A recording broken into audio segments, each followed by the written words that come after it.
First of all, what are your reflections on Donald Trump's presidency? Well, I think I've described it as unpredictable and tumultuous. We've certainly not seen anything like it.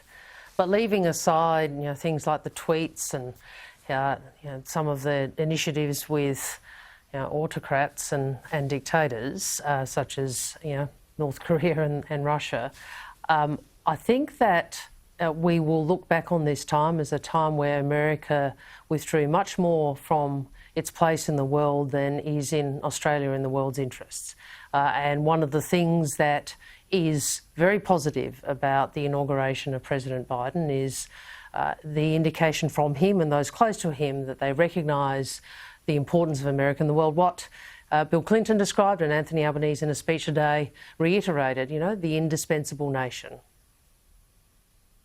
That might well be good for Australia, and I will turn to Joe Biden's approach in a moment, but your leader is saying today that Scott Morrison's relationship with Trump and the nature of it has damaged the alliance. What is the specific evidence of that?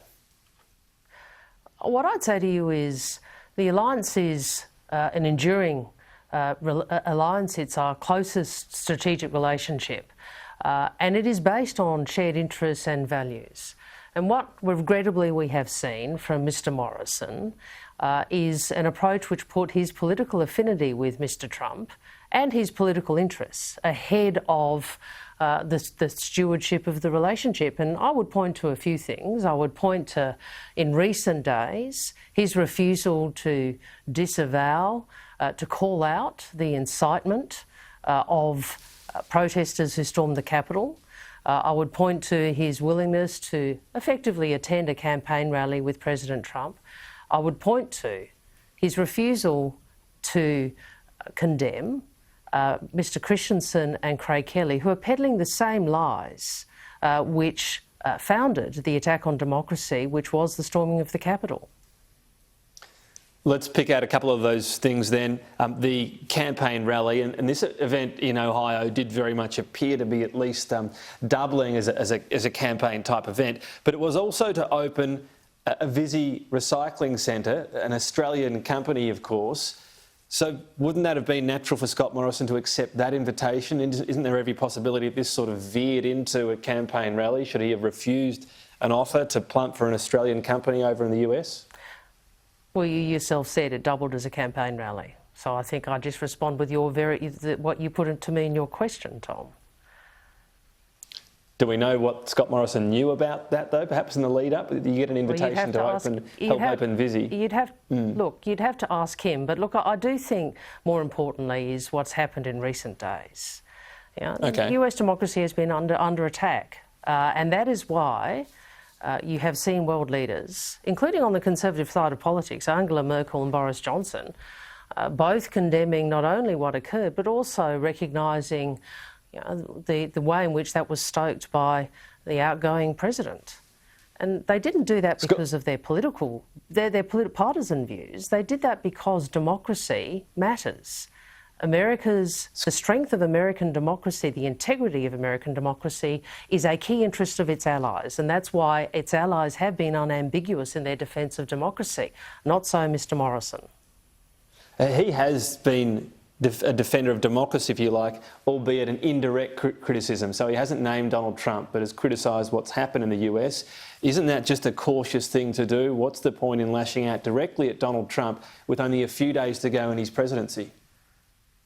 Well, I don't think you steward the relationship. I noticed that Mr Morrison's declared he was stewarding the relationship today. I don't think you steward the relationship by not being unambiguous in your defence of democracy. I don't think you steward the relationship by refusing to call out people like Craig Kelly and George Christensen, who continue to peddle the same conspiracy theories and lies which were central to that attack on democracy.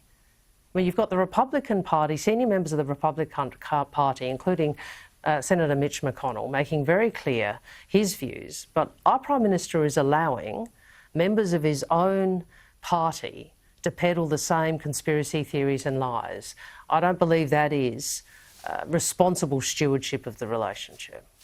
Going forward though, Tom, and that's probably a more interesting proposition, one of the things Scott Morrison is going to have to do is to work out how he is no longer isolated on climate. Climate policy, obviously under Joe Biden, will be a very different situation to that under President Trump, 50% at net zero by 2050. Mr. Morrison is looking increasingly isolated. That will be an interesting moment and plenty of commentary about what perhaps the Australian government will commit to. So perhaps we'll talk about that if and when it happens. What about just finally looking at history one more time?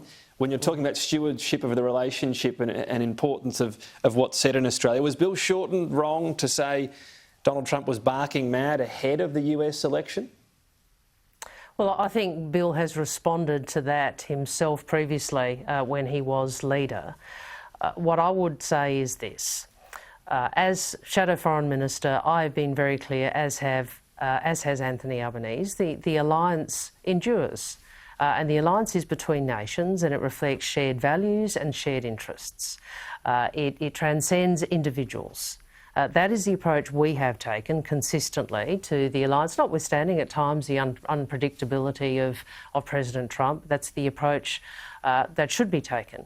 What I think we do have, though, with President-elect Biden, once he is sworn in, is a new opportunity, and it's an opportunity to work more closely with the Americans to ensure that we do all we can to have a region that is stable, prosperous, and that respects sovereignty and the rules of the road. And that is absolutely in Australia's interests. So Labor today, and again, your leader talking about a possible damaging of the alliance. What we have so far in terms of public comments are those from Joe Biden's incoming National Security Advisor, Jake Sullivan. He says that America will always stand by Australia. That was in response to the Australia-China feud, if you call it that. That actually seems to indicate it's in pretty good health, doesn't it? Well, that's your commentary, I think, Tom. What I'd say is this. First, we were very pleased, and it was heartening, and Anthony referred to it in his speech today, to see Jake's comments, because they are an indication of the willingness of senior members of that administration to back the rules of the road. And in a time when we're seeing the difficulties with China and the consequent economic effect on Australia, that is a good thing. We want the Americans working with us on that. I'd also make this point. I know what Jake would believe, and that is that the stewardship of this relationship is one that goes to shared interests and values, and not to political interests or political affinity. That's the right approach. I wish Scott Morrison had taken the same approach. Labor Senator Penny Wong, I appreciate your time today. Thank you. Good to speak with you, Tom.